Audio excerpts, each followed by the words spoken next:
The coping notch, you guys. I would say this is probably the hardest part to get perfect. So let me try and walk you through the dark arts of getting the perfect coping reveal. So this is just spray foam to reduce noise for anyone who's wondering. But the ideal coping reveal for most people's taste is going to be 3/8 of an inch. So this gap right here should measure 3/8 or 10 millimeters for you metric folk. Same with this one here. I definitely have more here. We'll measure it at the end of the video, but 3/8 on this reveal would be ideal as well. The reason that I think 3/8 is so perfect is it really threads the line between sticking out just enough to properly lock in your tricks while being mellow enough to make things like fakey pop tricks not too difficult. Really quickly before I get into the sorcery of the coping notch, I want to give credit where credit's due. I watched some of the gator skin videos to get a really good idea of exactly how to do this. So some of those ideas are from there. His was a really accurate method, so check it out if you want to get even further into detail. So I kind of just made up a couple little jigs per his recommendation. The first thing you need to know is exactly what your materials are. So because I'm using 2 layers of 3/8, that's going to equal the same as a piece of 3/4 inch plywood. I then took a piece of skate light, which is a 1/4 inch on top. So we have a 1 inch thick block here. So maybe you don't have a scrap piece of skate light, but you're going to want to get something to mock up a little block like this. Next, you need to know what you're doing on the top. Are you going to leave it just plywood, or are you going to have skate light on the top? I recommend skate light on the top. For cost, a lot of people are going to do just plywood. But for this video, we're going to assume that there's skate light. The easiest thing to figure out is your vertical drop here.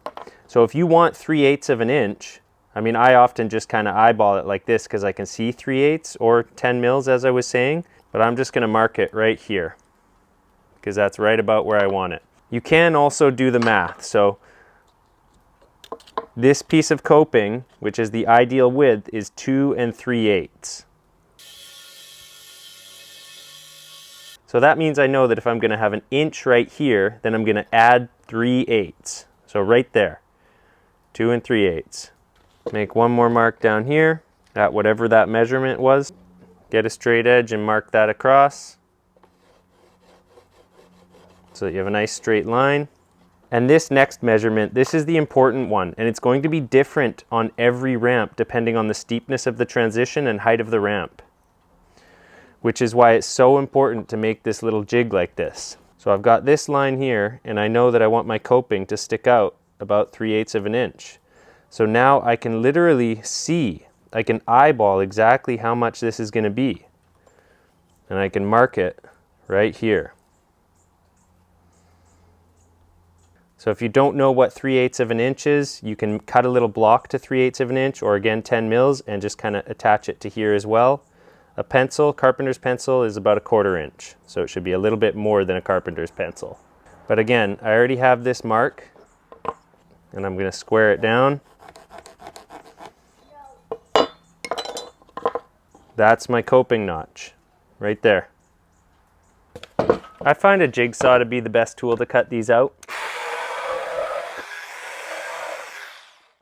Every single one is going to be different, and we're going to compare this to this. So you can see the other one is at least a 1/4 inch shorter.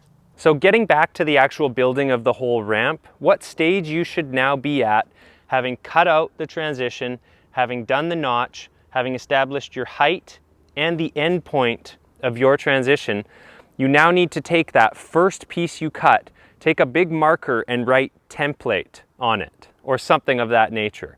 And you should now use this piece only, your template piece, to scribe every single one of the transitions that you're going to cut for the rest of the ramp, depending on how many you need. So the reason that you only want to use this one piece is what starts to happen if you don't use a template piece to mark all the next ones, and instead you just sequentially use the last one you cut to mark the next one, is you will start to get compounding error. So what that means is each part of the quarter pipe can literally start to grow the width of a pencil line after every single cut. Okay, now that we've covered how to get a good coping notch, I want to talk about some of the acceptable tolerances here and what you can expect if it sticks out a little more or a little less. So first off, I'm ashamed to admit it, but I didn't get it perfect, and you can see I have a little shim packed in there to bring it out 1/8 of an inch to make it stick out more. So over the course of building this ramp, I kept checking this over and over and over before I finally put my top deck layer and all that stuff on, because I knew that I might have a chance to move it around if it seemed like it wasn't where I liked it. And personally, I like my coping to stick out a little bit more. Like if it was a 1/2 inch on the bottom and the top, I'd be pretty happy with that. But let's check these. On the top, I would say I actually managed to get a pretty perfect 3/8. I definitely lock in well on all my 50/50s, back 5/0s, all that sort of stuff. I haven't been noticing I'm slipping into the ramp, and I often ride a pretty skinny and round small wheel. Now, this side of the ramp, it does actually stick out a lot, and I kind of wish I didn't put that shim in. I blew it a little. Let's check out what it is. I would say it's a pretty easy 5/8 here. So that's a 1/4 inch more than what I was suggesting. And I do find that when I'm trying to do fakey pop rocks and stuff on this side, I have to really force it. It's not a nice, delicate, easy one. You really have to push.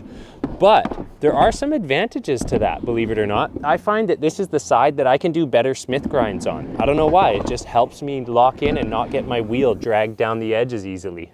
The other side is more mellow on this side. So right about here, it's almost a little shy. This is close to a 1/4 inch.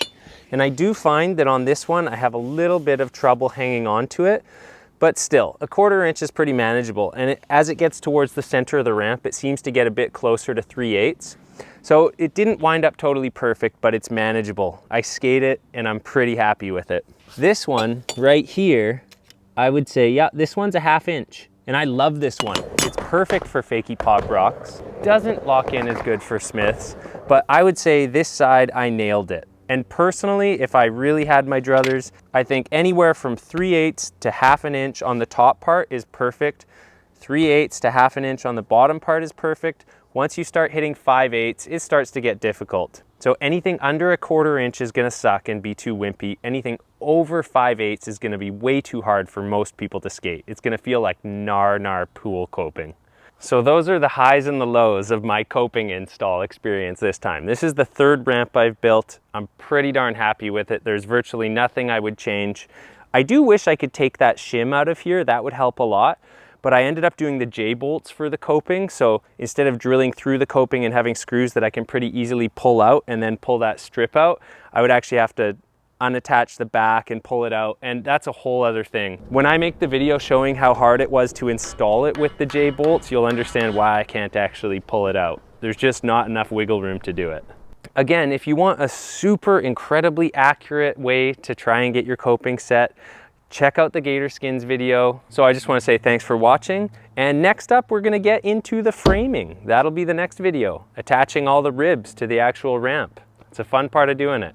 You really start to see the progress and it starts to look like a ramp. Anyways, we're not there yet.